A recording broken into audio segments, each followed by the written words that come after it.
নমস্কার বন্ধুরা, আপনারা সবাই দেখছেন সরকারি সংবাদ ইউটিউব চ্যানেল।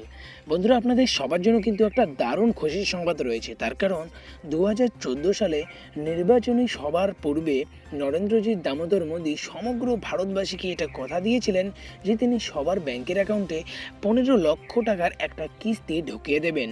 বন্ধুরা, অবশেষে বিরোধী দলের কটু কথায় নরেন্দ্র মোদী নিজের মুখ খুললেন এবং তিনি পরিষ্কারভাবেই জানিয়ে দিয়েছেন যে কিভাবে এই টাকাটাকে তুলতে পারবেন। বন্ধুরা, আপনাদের কাছে একটা রিকোয়েস্ট আছে যে আপনারা ভিডিওটিকে সম্পূর্ণ দেখবেন, কোনো স্কিপ করবেন না।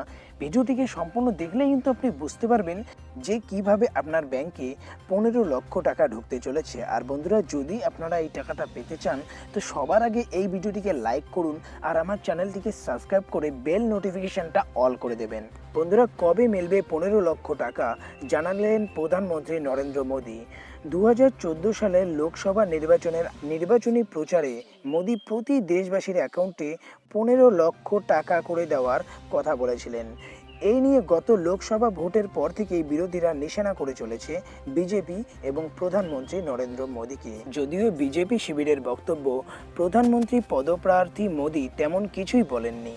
তার বক্তব্য ছিল যে প্রতি ভারতীয়র কাছে 15 লক্ষ করে টাকা থাকলে যত পরিমাণ দাঁড়াবে সমতুল্য টাকা বিদেশ গচ্ছিল্য রয়েছে এবং সম্পূর্ণটাই রয়েছে কালো টাকা হিসেবে, তা ফিরিয়ে নিয়ে আসার প্রতিশ্রুতি দিয়েছিলেন নরেন্দ্র মোদী। সংবাদ মাধ্যম এবং বিরোধীরা মোদীর বক্তব্য বিবৃত করে পরিবেশন করেছেন, কিন্তু আসলটা কি সেটা তো একটু পরেই আপনারা বুঝতে পারবেন। বিজেপি নেতারা যতই যুক্তি দেখাক না কেন, 15 লক্ষ নিয়ে বিবাদ কমেনি। 5 বছর শেষে ফের লোকসভা ভোটের মুখে ফের ঘুরে ফিরে আসছে সেই 15 লক্ষের দাবি, যা নিয়ে মঙ্গলবার মুখ খুললেন কেন্দ্রীয় মন্ত্রী রামদাস আঠাওয়ালে।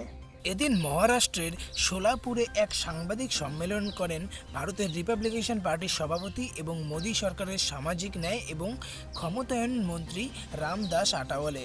সেই সম্মেলনে 15 লক্ষ টাকা সম্পর্কিত প্রশ্নের উত্তরে একটি অবাক করে দেওয়া মন্তব্য করে ফেলেছেন।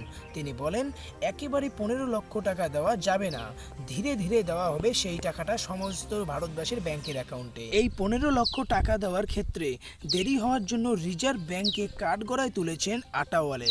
তিনি বলেছেন, এই টাকার জন্য কেন্দ্রীয় সরকারের পক্ষ থেকে রিজার্ভ ব্যাংকের কাছে দরবার করা হয়েছে, কিন্তু তারা টাকা দিচ্ছে না। সেই কারণেই প্রতি দেশবাসীকে প্রতিশ্রুতির 15 লক্ষ করে টাকা দেওয়া সম্ভব হচ্ছে না বলে দাবি করেছেন মোদীর মন্ত্রী। তবে সমগ্র প্রক্রিয়া সম্পন্ন না হওয়ায় পিছনে প্রযুক্তিগত সমস্যা রয়েছে বলেও জানিয়েছেন রামদাস আঠাওয়ালে।